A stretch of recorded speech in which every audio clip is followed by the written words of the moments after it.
Hello everyone, welcome to our FNC. We'll be talking about housing, and actually not we, but Namrata will be explaining, we'll be talking about housing and tuberculosis, her research on it. I'll just introduce Compartment S4 and FNCs in short.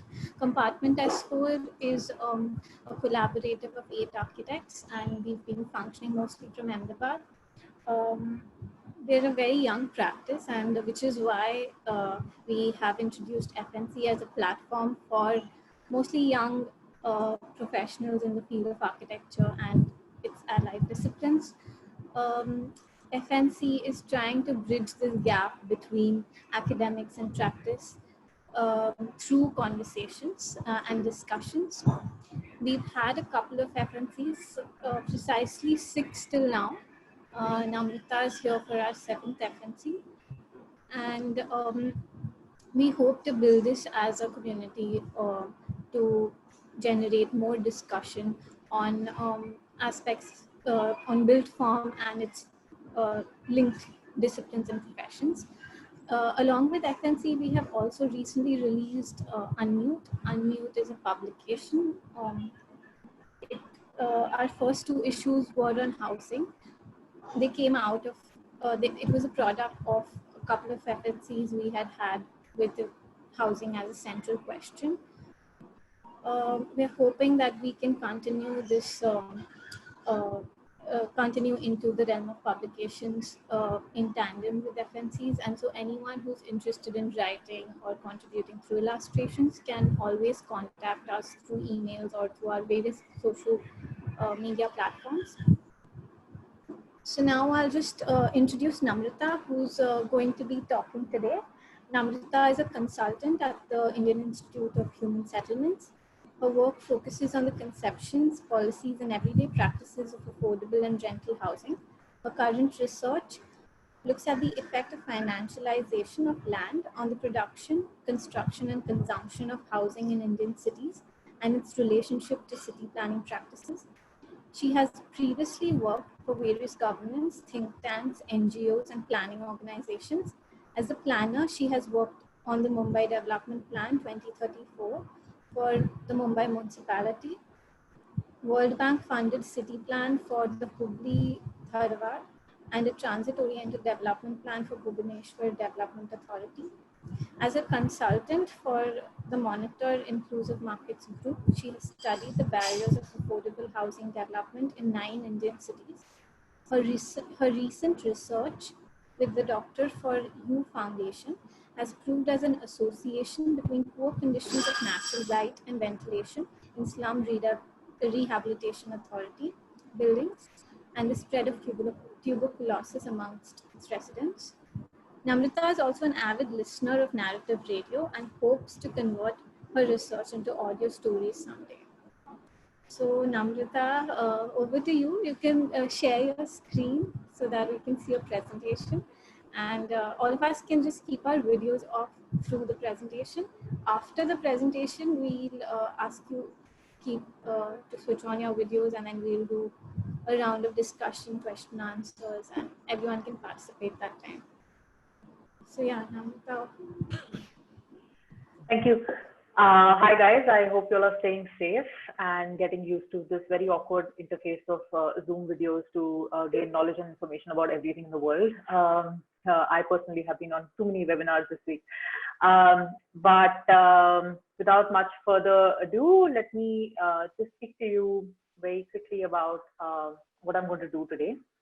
Like it was introduced that last year we finished a study which proved a strength of association between architecture parameters and the spread of tuberculosis in resettlement colonies.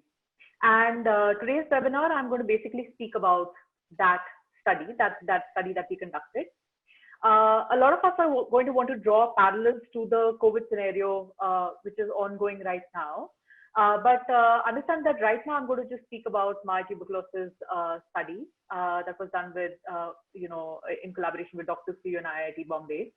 And then, the parallels to COVID can come when you do the question answer sessions right at the end.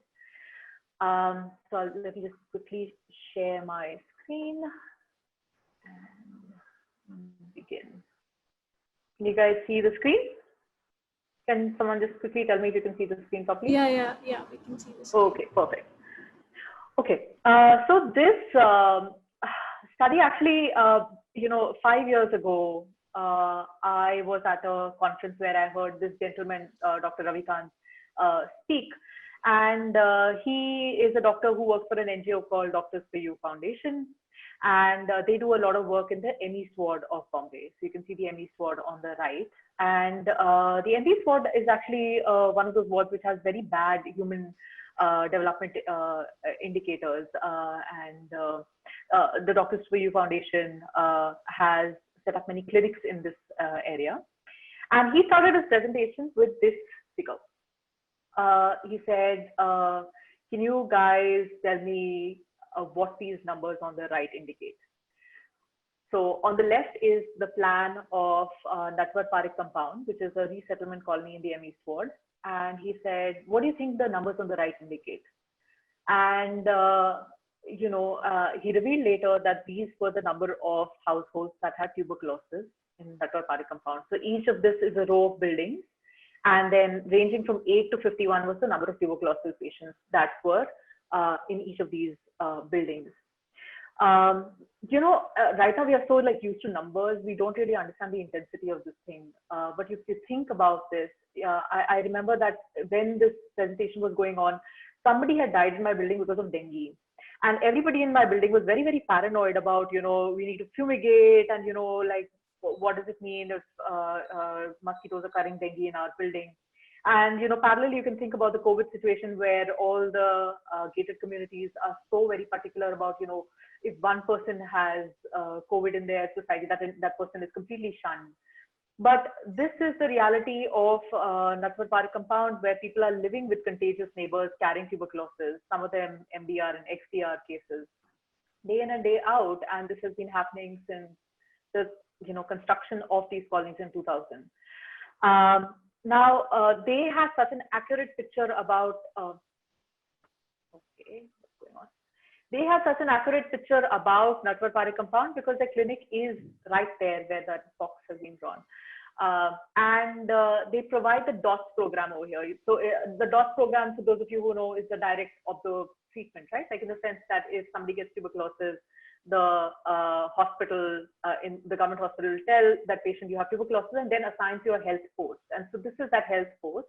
And one of the members of Doctors for You will go and feed them medicines every single day and make sure that that patient is eating the medicines every single day and not skipping the dose.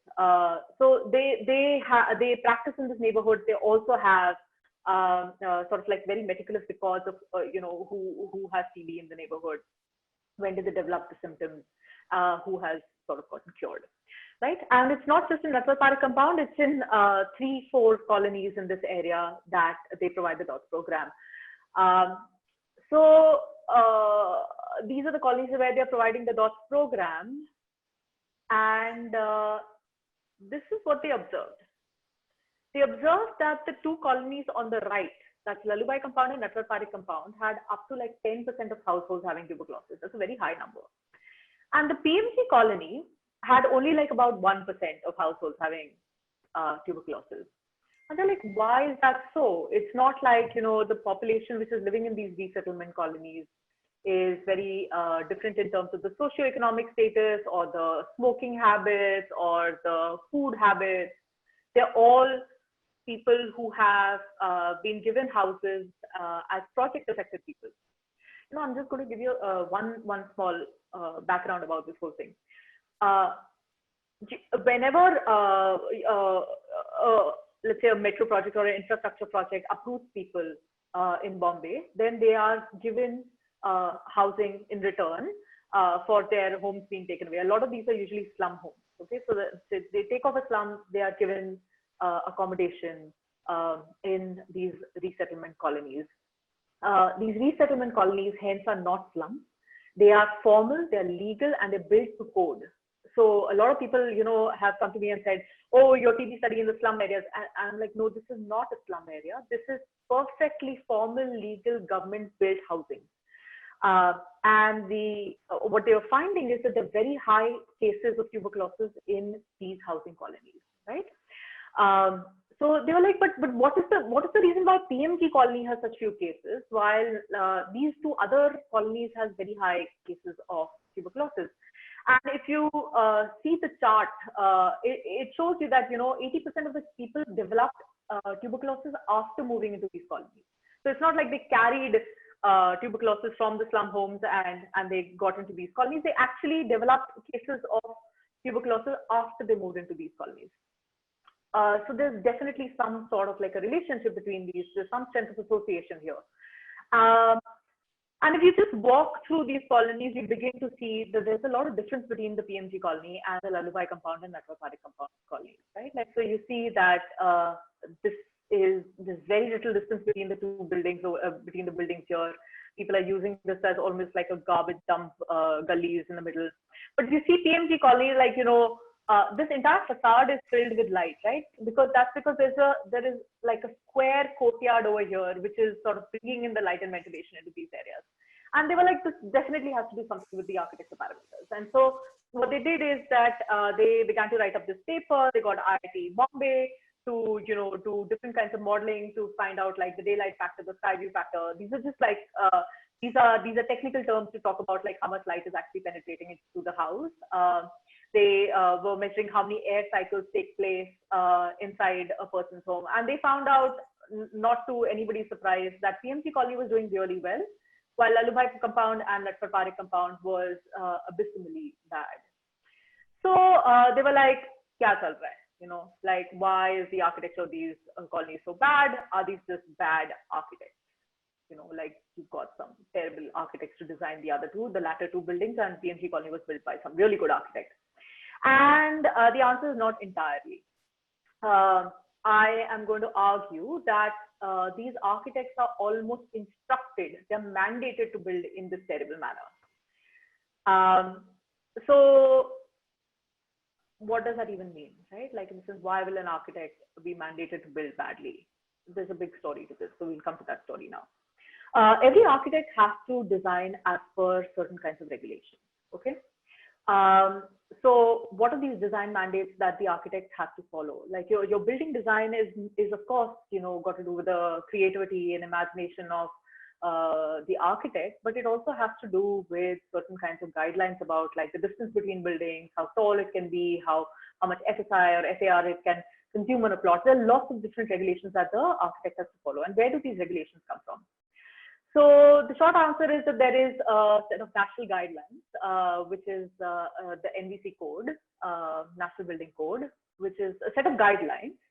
And then every city has to make its development control regulation norms, which are the law.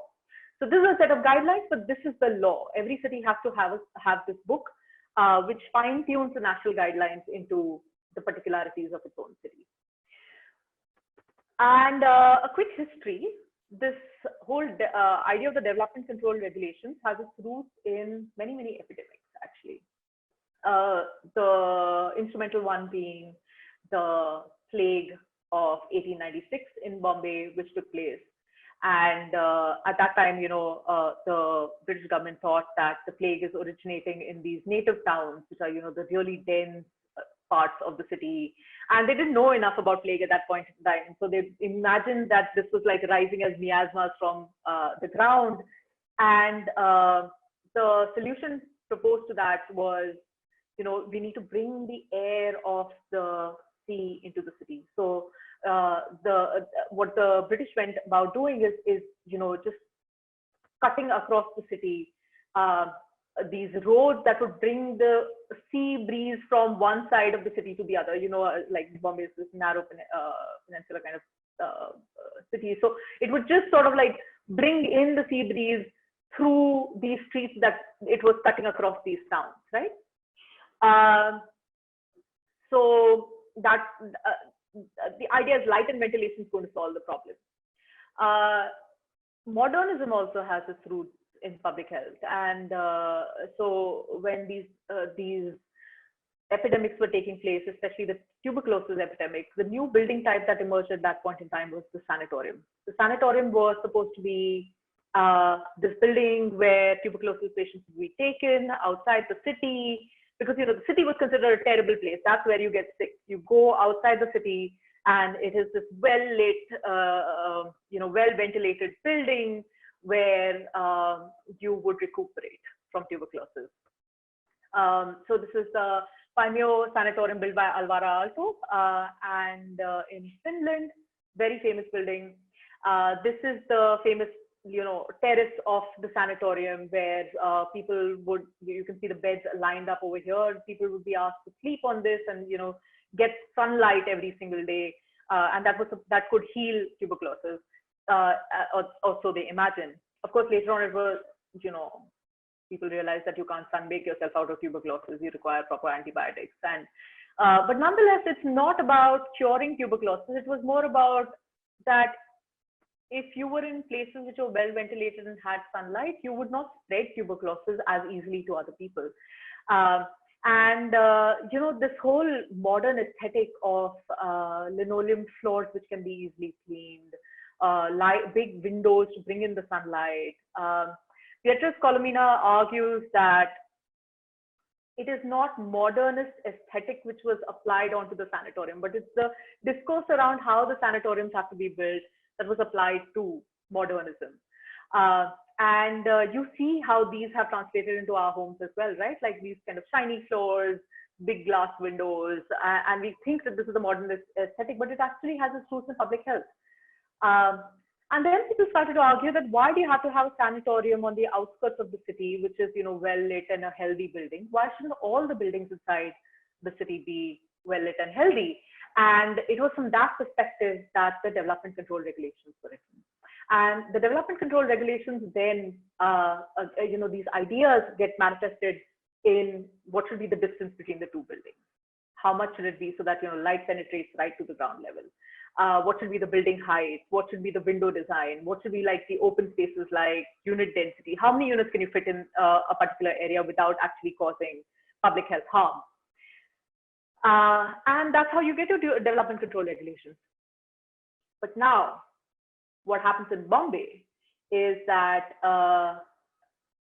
something goes wrong, and you end up with two differential development control regulations for people who, buy a plot of land and build buildings on it. So there are general regulations, and then there are slum redevelopment regulations. So plots where slums were cleared and then housing was rebuilt on it, and a part of it was given away for market consumption. The regulations for slum redevelopment were different from the regulations for the general building. Okay. So this, people in the project affected buildings, the resettlement buildings, were living in buildings that were built out of the slum redevelopment regulation. Okay, let me explain what that means. So, like slum housing is usually G+1, G+2, maximum G+3 tall, right? And it takes up like a large plot of area. What the slum redevelopment does is basically it takes all of the slum housing and it puts them into these towers and frees up land on the other side. Now, this land is then used to go ahead and make market rate housing. Okay, this market rate housing is then sold in the open market and it's used to cross-subsidize the building of the rehabilitation building, and you get the land for free. And that's a big deal because land is very expensive in Bombay, and so you get the land for free in this kind of like a deal that you do. Now, as they do not define how much area goes to the slum rehabilitation and how much goes to the market housing. As a developer who is coming into this deal, of cross-subsidizing for slum redevelopment, you want to have as much land as possible because that is what makes the project more viable for you. As the government, you want to fit in as many people on that plot of land that is given for rehabilitation housing, because very high numbers of people get displaced in these projects and they have to be fit in somewhere, right? And how do you manage to do that then? You manage to do that by putting the highest density of people on the least amount of land. And to do that, what you start doing is you start reducing the distance between two buildings. You start increasing the height of these buildings. You start reducing the number of like open spaces, and you start increasing the mandates for the number of people that should be fit on a particular plot of land. Yeah. And so that is what was happening over here. What was happening is that they realized that Lalubhai compound and Natwar Parikh compound was built using these SRA norms. For some odd reason, PMG colony was not built using these SRA norms. It was not built using these, norms for buildings being close to each other. But Lalubhai compound and Natwar Parikh compound was built with like these norms for having buildings very closely jammed up against each other. And I'm going to run you through a couple of technical development control regulations right now. Just bear with me. This is interesting in its own way. So just look at the table at the base. Okay, I'm going to tell you about the regulations. I'm going to tell you what the general DCR says. So plots of land that PMG colony was built using, what the slum redevelopment schemes and resettlement colonies follow as regulations. So Natwar Parikh compound and Lalubhai compound follow this one, and what the National Building Code says. Okay, the National Building Code is the general sort of like guidelines which are set, which are put at the national level. Okay, so we'll start first with the distance between the two buildings. We started with the slide saying like, look how like sun-kissed these facades are on this side, and look how terrible the conditions are over here, and that's because general regulation says that the distance between two buildings has to be 1/3 the height of the building. So if you have two 8-story buildings that's 24 meters tall, then the distance between those two buildings has to be 16 meters as per the general regulations. Now, the slum redevelopment scheme relaxes the 16 meters to 3 meters. 16 meters, sun-kissed facades, 3 meters, you get this gully which people start using for throwing garbage into. The NDC code, of course, supports the general regulations, and that's where it comes from. So what you see is that immediately that this kind of like jamming up of buildings against each other brings lesser amount of sunlight and ventilation into these buildings. Now we get into so if you see, let me show this to you visually. So this is the distance between the two buildings right now. It's Natwar Parikh compound, 3 meters. You know how much it's supposed to be? That much. 16 meters would be that much. So that's quite the distance, right? Now we start getting to the window design. The norms, the general regulation says that at least the size of your window should be 17% of your room area. Okay, so this is the living room over here, and the size of this window should be at least 17% of your room area. And what we found out is that all of them were low on the size of the window. So this was about 10% of the room area, PMG colony, but Lalubhai compound was only 5% of the room area. Natwar Parikh was 8% of the room area. Okay, and the reason why is also there are two reasons. One is that of course the opening was small, but also because they were using these shutter windows. So one side would always remain blocked, and they were like 2-leaf shutter windows. So half of the windows always blocked. So you don't have ventilations on that. If they made these kind of openable windows, at least the ventilation would come in, right? And if I think of it in that manner, then actually this would go up to 20%. This would go up to 10%. And this would be a bearable 16% in that manner.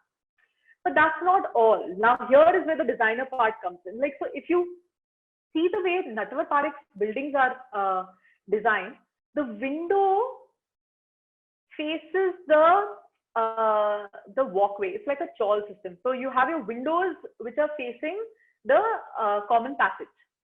There is no cross ventilation, of course.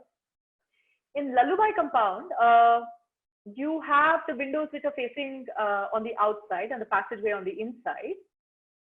But look how small that window is.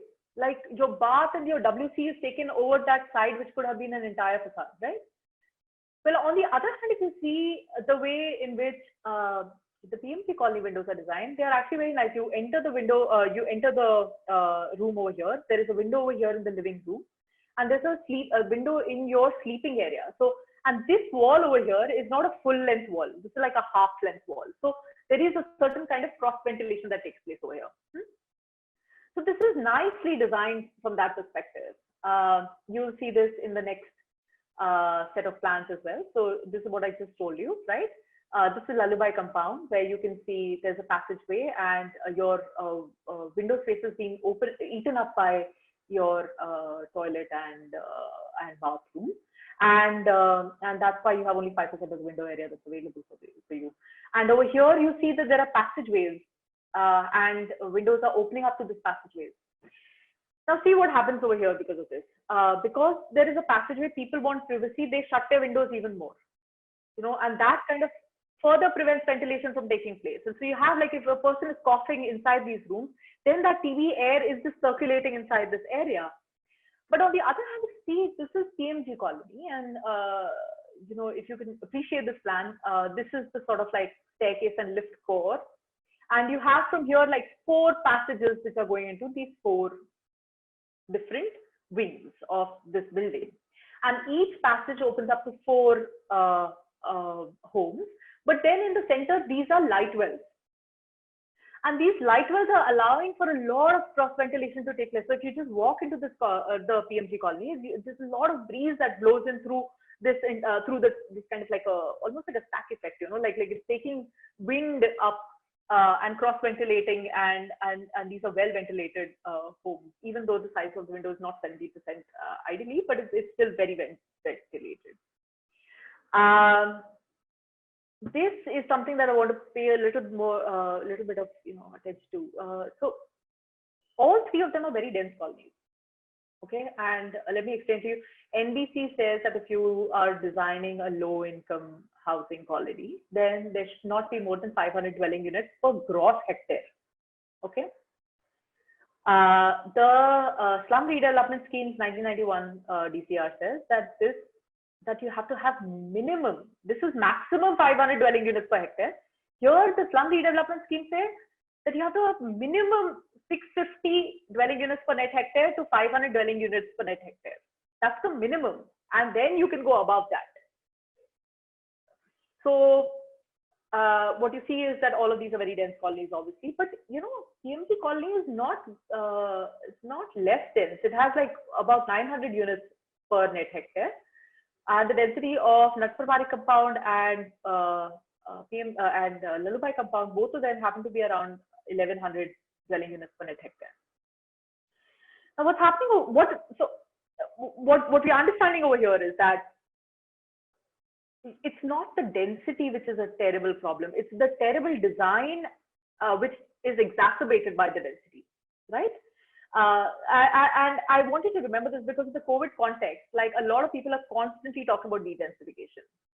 And if you design buildings well, I would like to argue that you can actually relieve some of these density problems.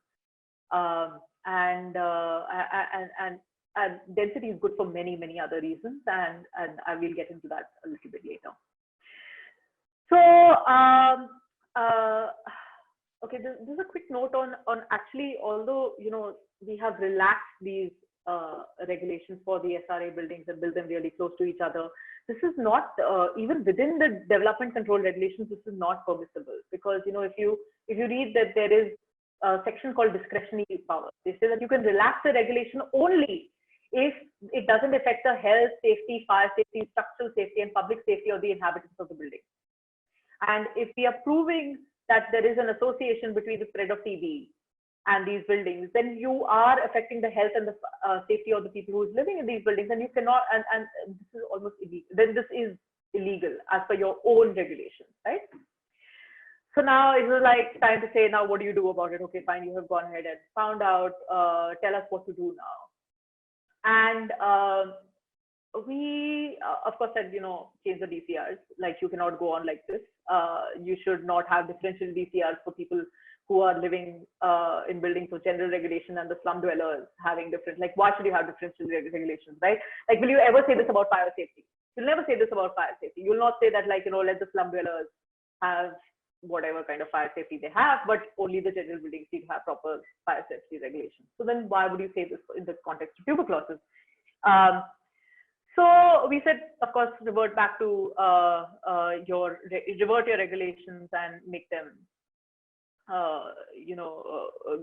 start making your buildings well lit and well ventilated.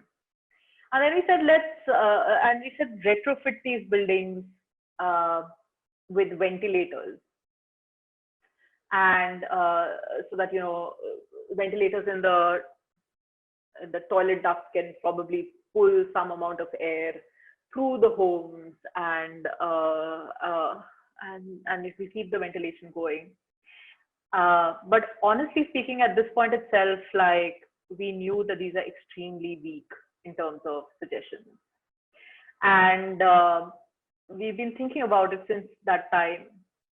When this was presented before another audience, one of the activist members, a housing activist got up and said that, you guys are not going all the way, and suggesting the most logical thing. And the most logical thing as for them was to advise that this entire housing colony be pulled down. They said that, just get rid of the central row of all the buildings over here. And so when you get rid of the central row of buildings, then you'll have light and ventilation pouring in. And it is, at some point that is true, that if you actually got rid of the central row of buildings over there, you will bring in light and ventilation into the rest of the buildings. But there is no way in which you can ethically say something like this, because if the people do not get housing in return for their houses which have been pulled down, I mean, we have lost all credibility as practitioners, as the NGO which has been working in this area. They have, after all, gathered data using the help of the people who lived in these areas, and you can't suggest something this horrible. So the question then became like, so what does it mean to retrofit a neighborhood which is so terrible, right? Like, in the sense, like, these are the surrounding areas around, for playing, this is what children are like. There's this one rickety boat, and this is what children play on. And so the idea then started to emerge that what we don't speak about retrofitting the home itself, but we start about talking about the retrofitting of the neighborhood itself. You retrofit the neighborhood in such a way that these open spaces, which are now taken over by cars and sewage water, start becoming places where people can actually hang out, that they become a public space which is sane enough to be outside the house in. And that will take away some amount of your time that you spend indoors, right? And so if you spend time outdoors, away from people who have tuberculosis, you are reducing the amount of time that the people are getting exposed to this kind of this contagion.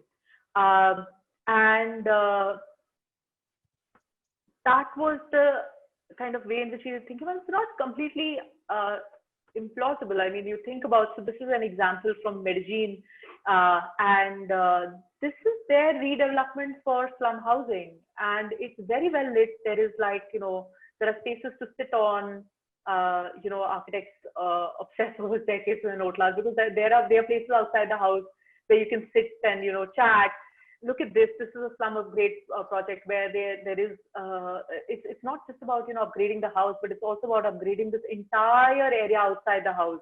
And as comparison, what do we have? Like, there is this building which is terribly designed, and then there is nothing like outside of it, right? Like, it's just sewage water and garbage which is collecting in these areas, because there is just nothing to do in these areas.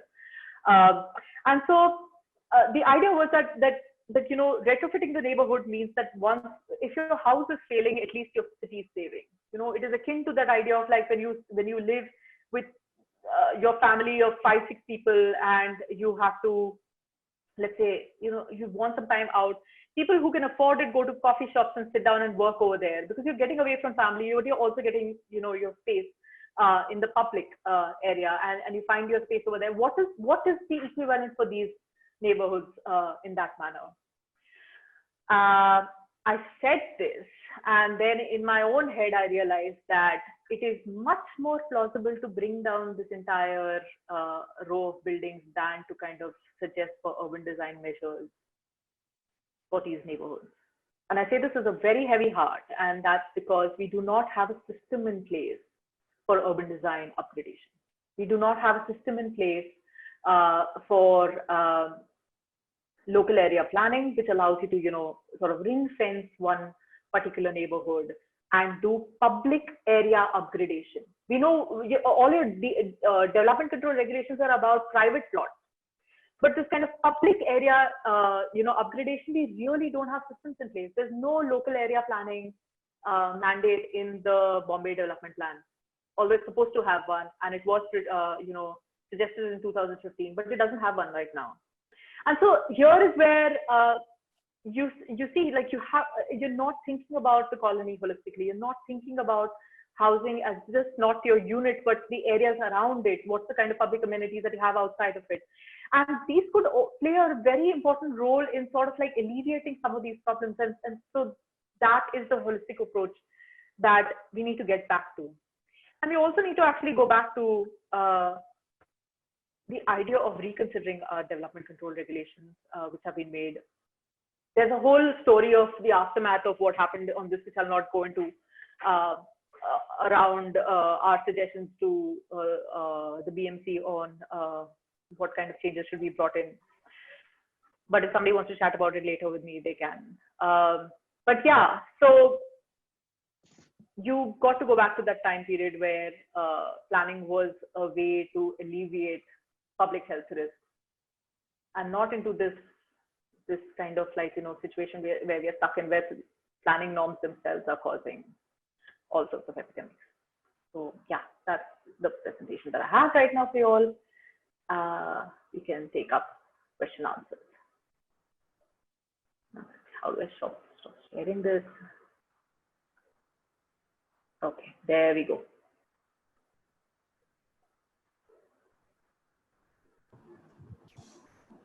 Thank you for your presentation. Thank you, Namrata, for can I just request everyone to come on their video, because that will be a little more human to talk to. Yes, so everyone can post their questions in the chat and we can take it up one by one. Meanwhile, I'll just start the conversation by asking,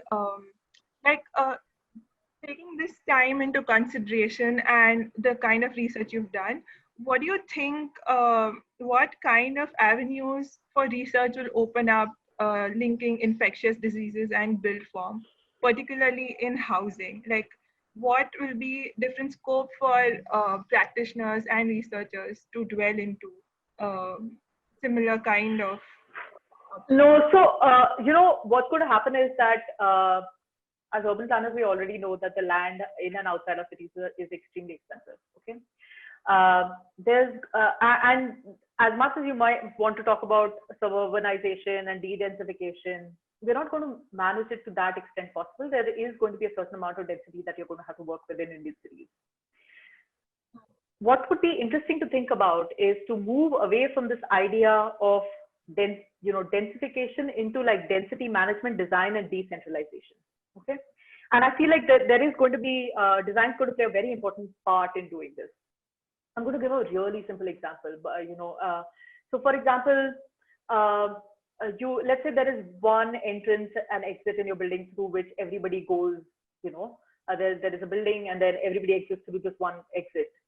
And because there is only one exit, lots of people, bang into each other every day morning because, and so if I, let's say, suggested that you make lots of multiple exits to your building, what you have managed to do is you have decentralized that density to different exits, right? You have not reduced the density of the building, but you've decentralized this density. This is a certain move in from densification into density management then, right?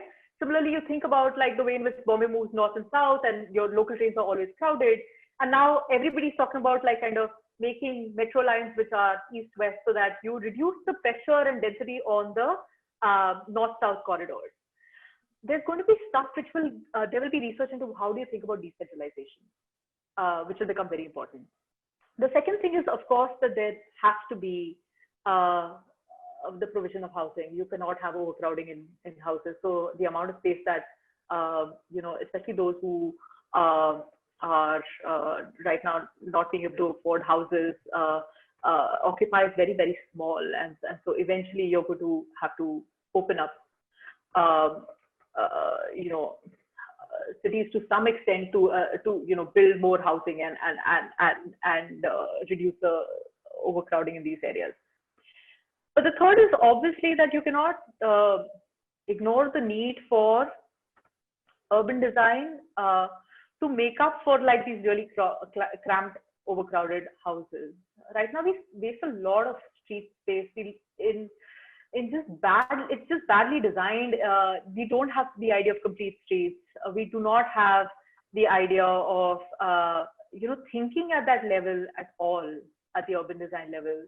And that's not because people are not equipped to think. It's people. I mean, I don't know how many students of architecture go into urban design later, but as master's programs, there is the capacity to think. There's no system to actually implement urban design level things, and so you'll have to think about that. Thank you for that answer.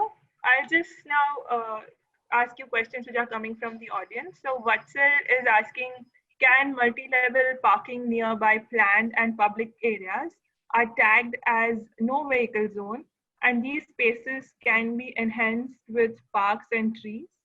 Yeah, sure. I mean, like those are things that a lot of people suggest, and multi-level parking is another thing.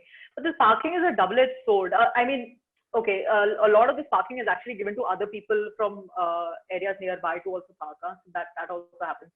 But parking is a double-edged sword because a lot of people might not need the parking in the low-income areas. In the case of Lalubhai compound and Natwar Park compound, there are a lot of people who drive taxis, so they definitely might need some parking. But for the average low-income household, usually people have two-wheelers, and parking is not that big thing. So, but yeah, you need to start defining areas for these needs. I think I'll let people themselves ask the questions so it becomes more interactive. The second question is from Dilip. Yeah, you've been unmuted. Can you ask your question? Thanks. I've just typed it out. These architects who design structures like this, who mandates them to construct the structures? How are they chosen? Is it a government mandate? Is it a tender? Is it an agency? And are changes being made in the selection and process of this construction design since you've completed and so there are tenders for sure. There are tenders, and people apply, and then and they're selected. But it's not moved into that realm where you set up these architectural competitions and say, let's see which is the best design that you can do. And so there is not enough encouragement. I haven't gotten to the main part about redevelopment. I mean, I just told you that it subsidizes, cross-subsidizes. But if you think about cross-subsidy, what you're seeing is that the low-income housing is a byproduct of the market rate housing, right? Like it's like on the side, you will do this and just give it off so you can get this land, and then market housing is where you make all your money. There's really no incentive to put in thought into what low-income design should look like at all. So there's that problem as well. Okay, the next question is from Tina. Can you ask the question yourself? Yeah. So I wanted to ask that in this process of redevelopment, however it is being executed, are these people, whoever they are executing all the things, are they open to new designs, new design modules which are more friendly, environment friendly, and providing a better environment for project affected people, or they are just not open to new design modules only? I'm asking about the process. So it's not, that's what I'm saying, like in the sense, who are we talking about right now, right? Like in the sense, like, are we talking about the government planners? Of course, like, ironically, this project was done by MMRDA, and MMRDA has another unit called the MMREIS. It's a part of the government body which gave the grant to study this project. And so it's not like there aren't planners who are interested in seeing what is going wrong in the system. It's not that they don't have an understanding.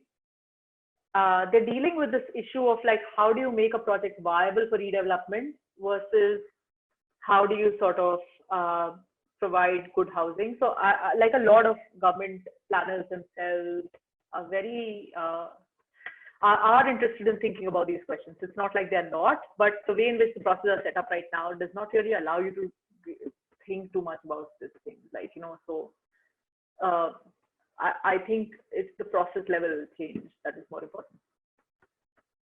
Okay, thanks, Amrita. So the next question is from Sutet, and I'm going to read out his question because he's not available on Good Network. The question is, the colonies you showed having densely populated houses, how much do you think it contributes to delinquent tendencies in the youth, and how can we elevate it through urban design strategies?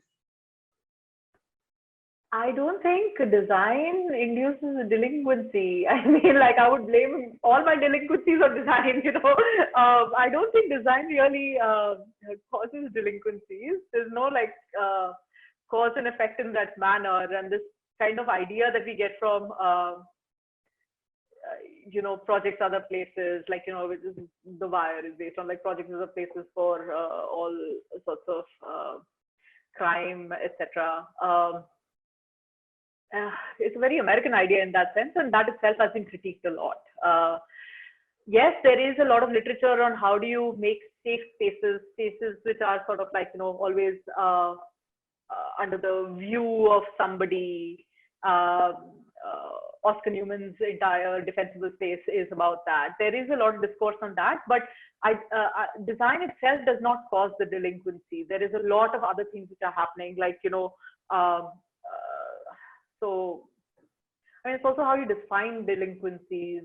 So I would not want to get into that idea, but you can make spaces which feel safer, without the need for some CCTV camera. And Bombay knows how to make safe spaces. Bombay is a safe city in that manner.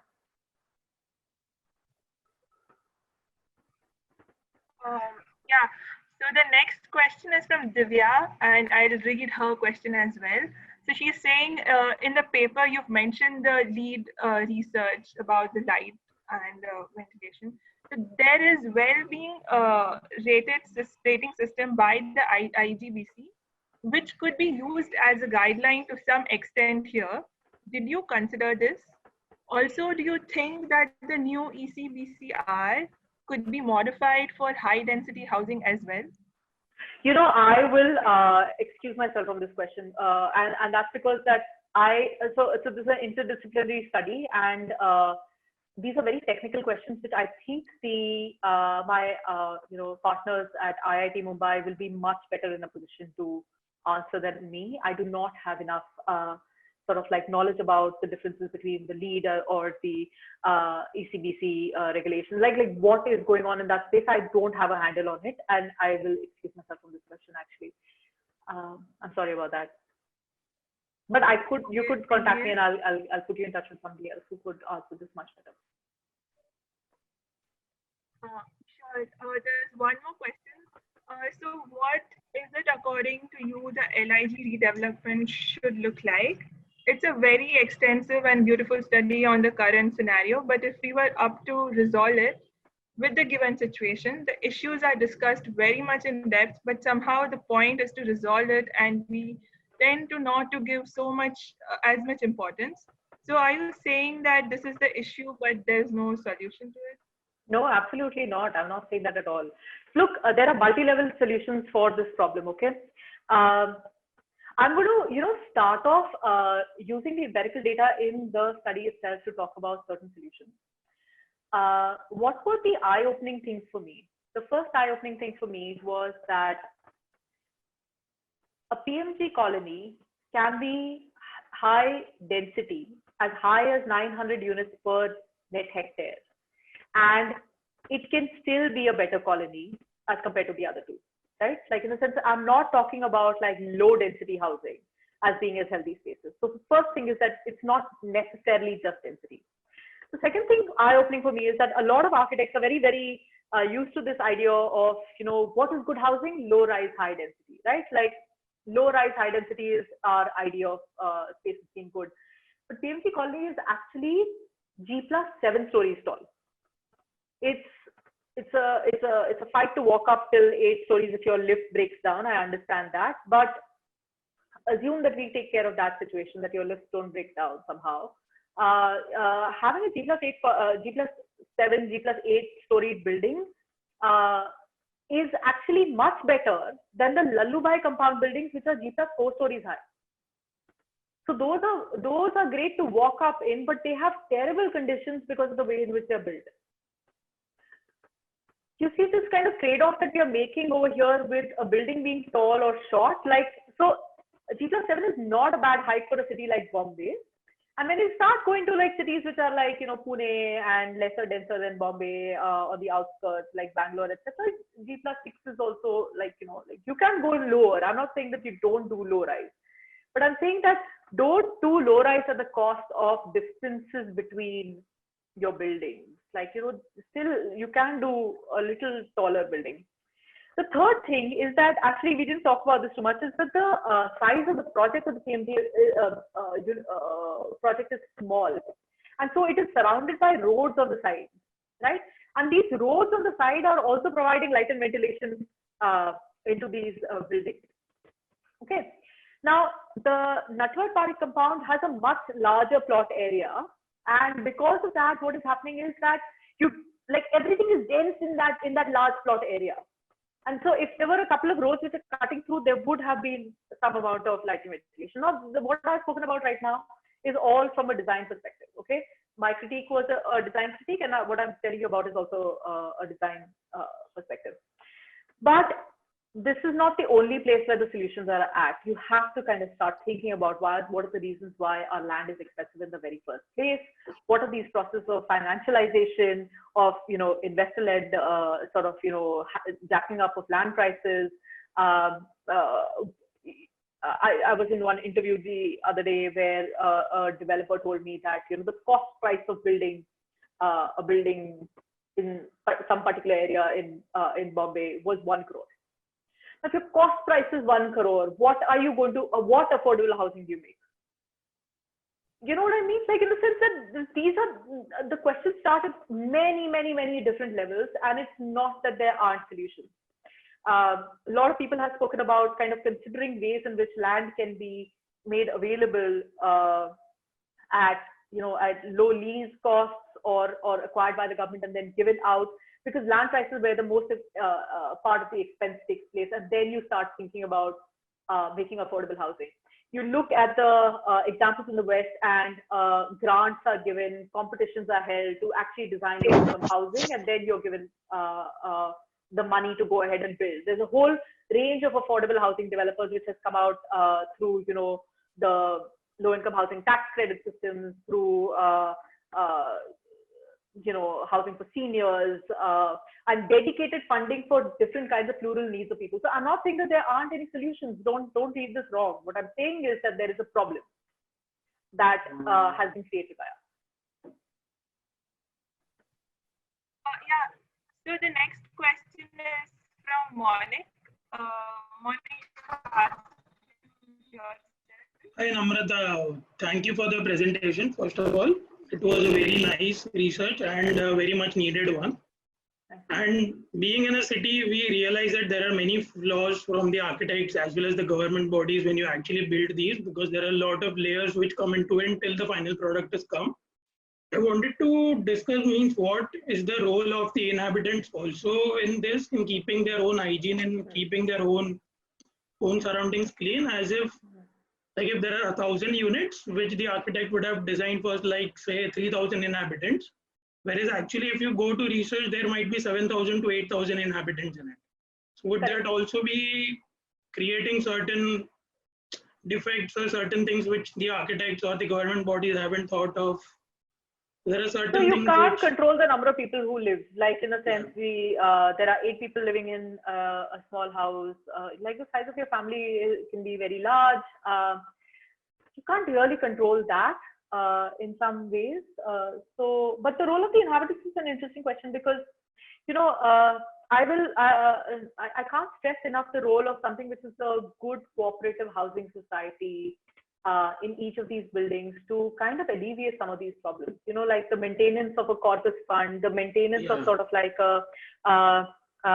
like systems, the maintenance of people who can actually pull you up, and, you know, the elders in the and by elders I mean like the leaders in the housing cooperative society, which can tell people not to sort of like litter in particular ways. but it can't be, you can't say don't litter and not have a garbage collection system. You know what I mean? Like in a sense, so these are things that work both ways. And maintenance of buildings requires money, and that's where actually a lot of people, a lot of planners come down and say, you know, probably slum upgrade is better because it's easier to maintain individual homes than it is to maintain these buildings. But if you're not going to manage to do that, then you have to find some systems of doing maintenance. So right now there is a system that the developer puts in a certain amount of money for the maintenance corpus. Like how do you maintain that corpus will require some amount of capacity building, right? Like, so you're right, there is the need for people who can maintain these housing colonies through cooperative housing. Like this. Yeah. We actually had a very interesting conversations with one of the ministers, local ministers in Ahmedabad. He said a similar thing, that these housing fail mainly because there are no private funding. So there is no maintenance which goes once we give them the building. So that is where the buildings start breaking and these dirty things. No, absolutely. And the problem is also that there is, like they don't use the best of materials also. Like I'm not saying everywhere, but there are conditions where the best of materials are not used. Yeah, I'm sure that's true. Thank you. Nishita, you're unmute. Rishal, can you ask your question yourself? Right. So yeah, mine is pretty, I think, I don't know if there's really an answer to it. But my question is, do you think the compromise on DCR standards for resettlement housing could be legally challenged because it's discriminatory, essentially saying people who have more money just get better minimal living standards, you know, just on light, ventilation, oxygen and light, versus people who don't have money.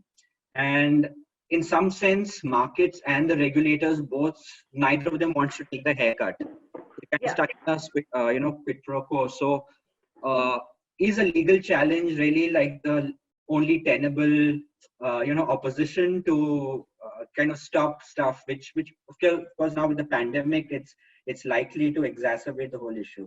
Yeah, there is going to be a legal challenge mostly. Like I know a lot of people who've been talking about this and using the study as well for that particular purpose. But we wanted to make sure that we go through all the routes before the legal challenge happens. So, so for example, the Bombay Development Plan 2034 was being produced, and there was a set of there's a suggestion objection period. And so we did give our suggestion objections because a lot has changed and remains same in the new Bombay Development Plan. So, for example, they have said that the distance between the two buildings goes from 3 to 6 meters now, but they've also increased the height of the building from 24 to 32. So, like, you know, there are these arbitrary changes that happen in the plans. Also, like, for all of Bombay, like now it's supposed to be, instead of, you know, the height of the building divided by 3, it will be height of the building divided by 4. Like there are these arbitrary changes that take place in which we are saying that, you know, in the light of the study, you really need to do something. You need to study this before you go and make these changes. And so these suggestion objections were presented, and the authorities were like, "Ha, humne sun liya tumhara suggestion objection. Now we will do what you have to do." And so they got, the plan has got passed. Nothing much has changed, and so there are suggestions for taking this up legally. Thanks. Now we're going to take the last two questions. One is by Yash, and then we'll take one last question by Tina. Yash, can you unmute yourself and ask the question? Yeah. Thank you so much for the presentation. Am I audible? Yeah. Namrata, my question is that being a planner, what has happened after the pandemic is that it's kind of overthrown all the best practices that planners used to vouch for, be it public transport, effective public realms, or high density housing, like cities for people. And we used to really ridicule the American model of planning, which was a sprawl planners array, cities for the automobile. Do you think that there's going to be a shift now from moving from a compact high density cities to a more open, low density, sprawling cities? Do you see that coming? You see that there will be a push for it. I already know that there are a lot of car companies pushing for, oh, cars are good because they're safer kind of arguments. There'll be a lot of push for it, and you have to push back. Like that's not going to be the way you go about doing it. I mean, you're going to end up with the Elysium. You've seen the film Elysium, like there is one world which is sort of like low density for the elites, and then there is the other netherworld for like. You can't do that. So there is going to be a push towards de-densification, suburbanization, sprawl, and it's not a sustainable one. We have forests to protect, we have agricultural areas to protect, and we have to find ways to design, decentralize, and density manage. Okay. So do you have any? How are you going to justify this? How are you going to justify the current practices of planning in the coming age? You kind of justify it for the private realm where the design can come into place and light, ventilation, air can play a major role. Those are not complete arguments. You know what I mean? So you can go ahead and say that, okay, decentralize, you can't have compact cities. But then what you're arguing for also is having so many health posts more in those decentralized locations, which are well sort of, taken care of. Like a lot of people, in a parallel example, I'll tell you, old people in India do not like to go to old age homes in the suburban areas because they're like, "Arey, hamara doctor idhar hai, medical, facilities idhar hai." On the outskirts, there aren't any. So when you make this kind of argument, like, oh, decentralized goes, you either say that we are going to provide like 1 million like health posts, those many more sort of like hospitals in those areas, and they'll be run well and efficiently, or you're not making a complete argument. So there is a certain, it's much easier to service through amenities and infrastructure in compact cities, and that will always be true. So you see, like you can't take one part of the argument and not take the other sort of servicing part of the argument also. So decentralize, think of density management, open up actually streets for people. COVID may not pass. We'll have to learn to live with it. But yeah, like I'm not saying that there will not be more land which will be brought into housing, that there won't be suburbanization. I'm saying that there is the necessity to have land for building housing. But the compactness efficiency argument is not going to go away. There's this whole idea of even like economies run better in compact cities. So, you have a lot of give and take that you have to work with. We have a last question now. So we have one last question from Tina. Can you just unmute yourself and ask?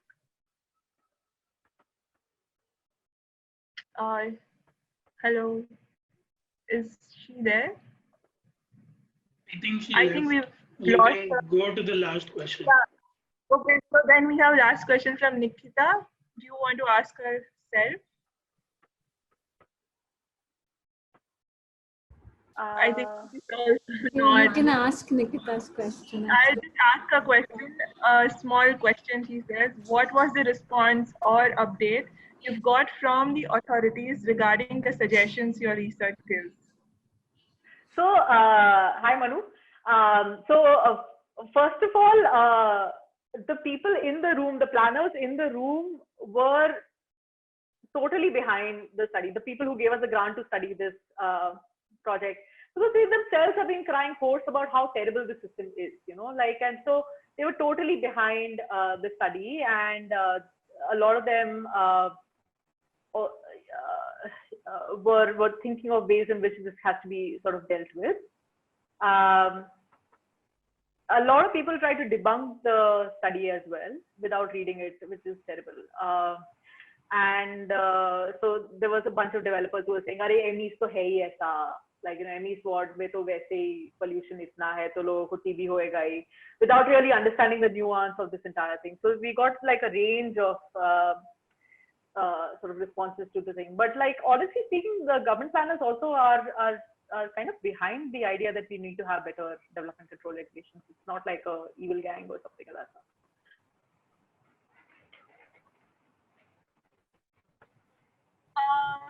That's it for the evening. Thank you everyone for joining, and especially Namrata for an amazing discussion. Thank you so much. Thank you for having me. Okay, there is one last. Yes, thank you so much. And also, you all in the next FNC, we'll be putting up details soon on social media platforms, and please come for the next one also. Thank you. Bye. Thank you. Thank you so much. Bye. Bye.